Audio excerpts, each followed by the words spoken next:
अशोक वानखेड़े जी, क्या वही योगी आदित्यनाथ फिर दिखेंगे जो 2017 से 2022 के बीच दिखे, या कोई योगी आदित्यनाथ का जो दूसरा कार्यकाल है इसमें कोई विजय रूपानी या भूपेंद्र पटेल आपको नजर आ रहे हैं?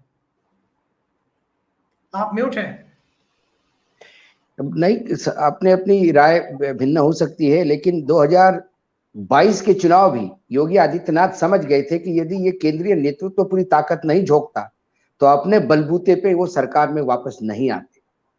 ये बात वो अच्छी तरह से जान गए हैं, क्योंकि चुनाव जितने डिफिकल्ट हो गए थे और जिस माइक्रो लेवल पे चुनाव लड़ाया गया, जिस अलग अलग जुगाड़ से चुनाव लड़ाया गया, वो केंद्रीय नेतृत्व नरेंद्र मोदी की मेहनत देखिए, अमित शाह की मेहनत देखिए, सभी लोग जिस हिसाब से लग रहे थे। और धीरे धीरे जैसे ही चुनाव का कैंपेन शुरू हो गया, उसके बाद आपको योगी आदित्यनाथ कैंपेन में भी हाशिए पे नजर आते रहे, टिकट बंटवारे में भी हाशिए पे नजर आते रहे, और पूरा चुनाव संचालन से लेके तमाम चीजें केंद्र ने हाथ में ले ली। यही कारण है कि जो फोटो में से नाम और फोटो हटाने वाले पोस्टर से योगी आदित्यनाथ जब चुनाव के रिजल्ट आ गए तो अपने भाषण में 9 बार मोदी बोल गए, और मोदी जी ने अपने भाषण में एक बार भी उनका नाम नहीं लिया, क्योंकि वो जान गए थे कि ये चुनाव में यदि हम नहीं उतरते तो इसका हश्र क्या होता। अब सवाल सरकार के 5 साल चलने का नहीं है। आपके पास इतनी मेजोरिटी है, सरकार तो गिरते पड़ते चल जाएगी 5 साल। विपक्ष भी इतना मजबूत नहीं कि ये सरकार गिराने के लिए कोई आयती चापाचा करेगा। प्रश्न है कि इस सरकार के डिलीवरी का मॉडल इतना उत्कृष्ट होना चाहिए कि 2024 में भारतीय जनता पार्टी का शीर्ष नेतृत्व पूरे भारत की तरफ फोकस करेगा। उनके लिए सिर्फ उत्तर प्रदेश नहीं है कि 8 दिन का चुनाव है और उत्तर प्रदेश के 7 चरणों में भागना है। उन्हें पूरे भारतवर्ष में जाना है, उत्तर में भी जाना है, दक्षिण में भी जाना है, सेंटर में भी जाना है। और ऐसे में आपको डिलीवरी मॉडल जो है, क्या रहा, डिलीवरी मॉडल ही फ्लॉप रहा ना पिछले 5 साल में। नॉन गवर्नेंस का ही एक मुद्दा रहा, उसको कहीं ना कहीं आपको एक सामने रखना होगा। एक और बात जो मैं देख रहा हूं वो है, पंजाब में आम आदमी पार्टी की सरकार बनी। दिल्ली में तो पंजाब के पास एक उदाहरण था ये बताने के लिए कि केंद्र काम नहीं करने दे रहा है। पंजाब में फुल फ्लेज सरकार बनी, और जिस हिसाब से पंजाब की सरकार कसावट ला के काम करेगी, बाकी सभी राज्यों के लिए ये चैलेंज होगा, खासकर बीजेपी के लिए। तो ये आम आदमी पार्टी कर सकती है तो आप क्यों नहीं। पंजाब सरकार ने जैसे ही ये हो गई, सबसे पहले कहा कि 25,000 नौकरियां अभी निकालते हैं इमीडिएटली, हमें 1 सप्ताह के अंदर। ये जो उनका काम करने का स्पीड है, ये बाकी राज्यों में भी सब राज्यों को दौड़ाएगा यदि 2024 तक आपको डिलीवरी देनी है। यहां मंत्रिमंडल भी बनेगा दिल्ली के आशीर्वाद से, यहां मंत्री के डिपार्टमेंट भी बटेंगे दिल्ली के आशीर्वाद से, और दिल्ली के ही मॉनिटरिंग से ये 2024 तक कसावट के साथ चलेगा। क्योंकि जो योगी आदित्यनाथ को एक बार लग रहा था, हम कहते हैं कि व्यक्तिवादी, अभी किसी ने कहा कि सरकारें व्यक्तिवादी मानी जाती है, लेकिन 2014 के बाद हमने देखा विभिन्न सरकार में, विभिन्न राज्यों में क्या हुआ। क्या गुजरात के मुख्यमंत्री का नाम अभी इमीडिएटली कोई बता सकता है हम में से? खट्टर साहब हरियाणा में, धामी साहब उत्तराखंड में, सावंत साहब गोवा में, ये जो मंत्री बने थे, अब पुरानों में से एक ही आदमी बचा हुआ है, वो है शिवराज सिंह चौहान। यदि उनको छोड़ा जाए तो अब मुझे बताओ कौन सा ऐसा मुख्यमंत्री है कि जिसका नाम सबको पता था और जो जिसके नाम पे सरकार चलती होगी। वही है अलम अलम, मतलब नाम योगी का, अलम मोदी का, यही होने वाला है अभी। यही मैं आपसे जानना 2024 की रिस्क कोई नहीं लेना चाहेगा। अशोक वानखेड़े जी, आप महाराष्ट्र से हैं, एक मॉडल हम लोगों ने वहां देखा है, छगन भुजबल, आर पाटिल, विजय सिंह मोहिते पाटिल, एक ऐसा मॉडल देखा है जिसमें एडमिनिस्ट्रेशन की पूरी कमान एनसीपी के हाथ में चली जाती थी। क्या उत्तर प्रदेश में छगन भुजबल या आर पाटिल वाली भूमिका AK शर्मा को मिलती हुई दिख रही है आपको? अभिषेक जी, बड़े माफी के साथ कहता हूं, आपको बाहर से आर पाटिल और छगन भुजबल दोनों इंडिपेंडेंट दिखते होंगे, लेकिन इन दोनों व्यक्तियों का नाम तब हुआ जब ये व्यक्ति एनसीपी में थे, राष्ट्रवादी कांग्रेस में थे। और राष्ट्रवादी कांग्रेस में वहां पत्ता क्या सांस भी नहीं लेता कोई, बगैर शरद पवार को पूछे। आज भी है, देशमुख आज जेल में है, लेकिन देशमुख की इतनी औकात नहीं कि वो 2 रुपए भी किसी को मांगे। आज 100 करोड़ की वसूली का यदि बात होती है, और यदि ये सीबीआई और ईडी ने प्रॉपर काम किया तो ये तार कहां तक जाएंगे सब जानते।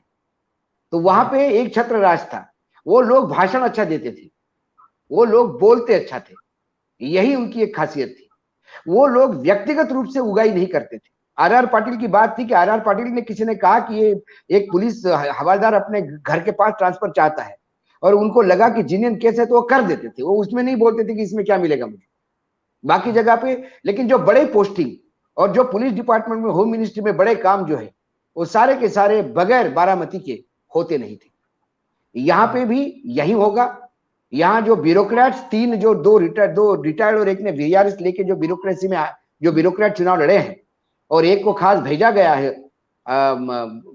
उनके पास बहुत अहम मतलब मिनिस्ट्री होगी, और उनकी रिपोर्ट, मैंने कहा ना, उनकी रिपोर्ट बहुत मायने रखी जाएगी।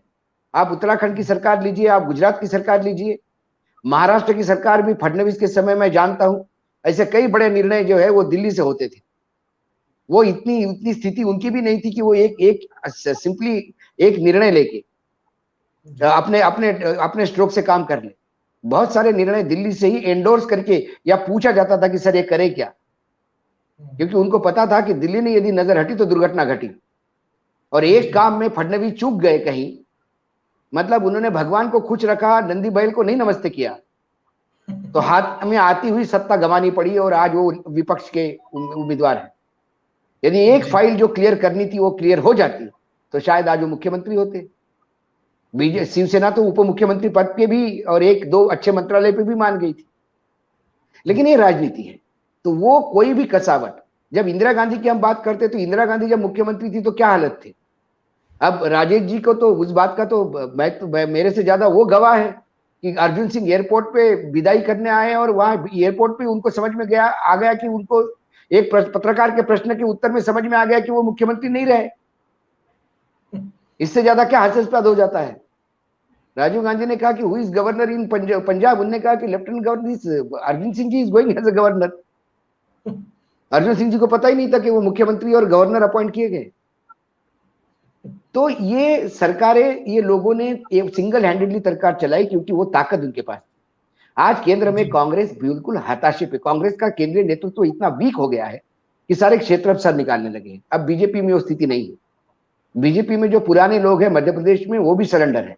योगी आदित्यनाथ को थोड़ा सा लगा था, कुछ ब्यूरोक्रेसी ने हवा दी थी, तो कुछ उनको लगा था कि ये उनके हिंदुत्व पे और उनके भगवे पे सब हो रहा है। लेकिन यदि भगवे पे ही होता तो अयोध्या सेक्टर में और बनारस सेक्टर में इतनी बुरी हालत नहीं होती।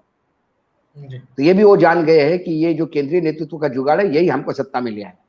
तो वो भी परिवर्तन चाहेंगे, और सत्ता एक बार कोई मुख्यमंत्री बन जाता है, उसका जो उसको एक लचक, जो मुझे वो जो मुंह पे जो लग जाता है खून, उसके बाद कई लोग बदलते हुए देखे हमने। कई लोग साष्टांग दंडवत भी करते थे, जो बड़ी बड़ी बातें करते थे, और जो लोग नहीं रहे, ऐसे बहुत राजनीति में चंद्रशेखर जैसे बहुत कम उदाहरण है कि जो नहीं झुकते, वो जीवन में भले ही 15 दिन के लिए रहे, लेकिन 15 मतलब बहुत कम समय के लिए रहे, लेकिन प्रधानमंत्री रहे।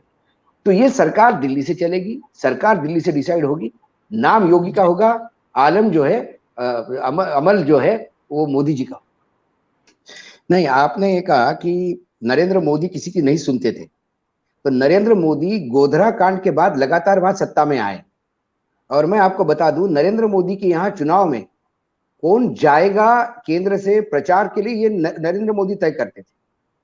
एक बार शत्रुघ्न सिन्हा अनशेड्यूल चले गए प्रचार करने, तो उनको चौपर तक नहीं मिलने दिया था, ये भी खबरें हैं। और वो लोगों को बोलते थे कि आप मुझे यहाँ आ जाइए। वो सुमित्रा महाजन को फोन करके बोलते थे कि ये 4 कॉन्स्टिट्यूंसी में आप जाइए, मराठी लोग बहुत है। उसके बाद 5वीं कॉन्स्टिट्यूंसी में सुमित्रा महाजन भी नहीं जाती थी। वैसा आज योगी का स्थिति नहीं है। योगी यदि अपने बलबूते पे ये कहता कि केंद्र की जरूरत नहीं है, मैं सत्ता निकाल के ला रहा हूं और लंबी चौड़ी ला रहा हूं, आप चिंता मत करिए, पिछली बार 317 थे, इस बार 350 लेके आऊंगा, और वो 350 अपने बलबूते पे लाते तो आज बात ही अलग थी। फिर वो केंद्र में जाके बोलते थे कि मैं तय करूंगा मंत्री कौन बनेगा, मैं तय करूंगा राज्यसभा कौन जाएगा, मैं तय करूंगा कि विधान परिषद कौन जाएगा। लेकिन यहाँ उल्टा हुआ, यहाँ सरकार बचाने के लिए केंद्र की जरूरत पड़ी, केंद्र को टूटना पड़ा। आप 2 अलग अलग सिचुएशन बताइए, देखिएगा। फिर यूपी एक बहुत बड़ा स्टेट है, योगी ने छोटा स्टेट है, योगी ने वो स्टेट हैंडल कर लिया था।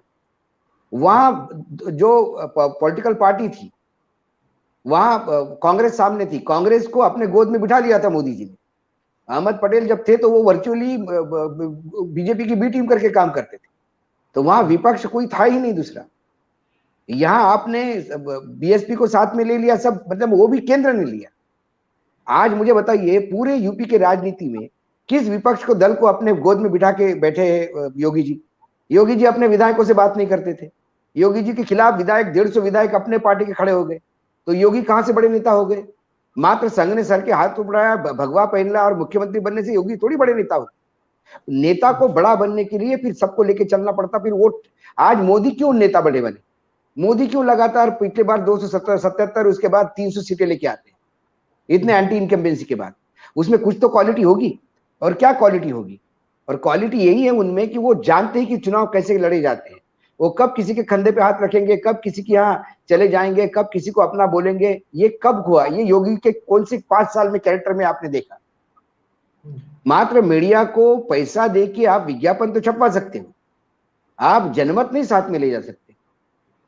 और जो योगी जी ने जो बोला था अमित शाह ने कि क्योंकि आपको आपके मुख्यमंत्री को बदलने की बात नहीं कर सकते आप चुनाव के बीच में, चुनाव में आप ये नहीं कह सकते। ये तो आसाम में भी उन्होंने कहा था कि मुख्यमंत्री आपने बहुत अच्छा काम किया, लेकिन बाद में परिणति हमने भी देखी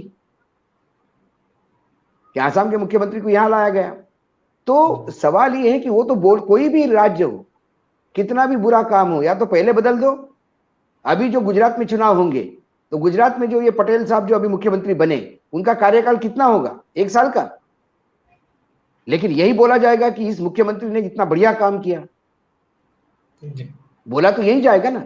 इसलिए कहा गया था कि मोदी को जिताना योगी को जिताना मतलब उत्तर प्रदेश में बीजेपी को जिताना, ये मायने थे उनके, ताकि आपको 2024 में मोदी जी आएंगे। ये उनका आशय था बोलने का, क्योंकि वहां कोई मुख्यमंत्री का दूसरा नाम था नहीं, मुख्यमंत्री का नाम भी। और यदि ये 200 पे 210 215 पे आती सीटें, तो क्या योगी जी ही मुख्यमंत्री बनते? आज 270 पार कर चुके हैं। तो उनको लगता है कि योगी जी को डिस्टर्ब नहीं करना चाहिए। और योगी जी जी मैं कुछ जवाब देना चाहता हूं, लेकिन फिर बादल जी रह जाएंगे। संघ जो गया है, संघ जो गोरखपुर गया है, वो योगी जी को समझाने के लिए ही गया है कि योगी इसी पर मैं राजेश बादल जी से अशोक वानखेड़े जी, योगी जी आप पहले जैसा अक्खड़पन मत लाइए, आप सबको साथ में लेके चलिए। ये बोलने के लिए गया है। मैंने इसलिए कहा मंत्रिमंडल के नाम आने दो और डिपार्टमेंट बंटने दो, दूध का दूध पानी का पानी समझ में आ जाएगा कि कितने योगी पानी में है और कितना दिल्ली पानी में।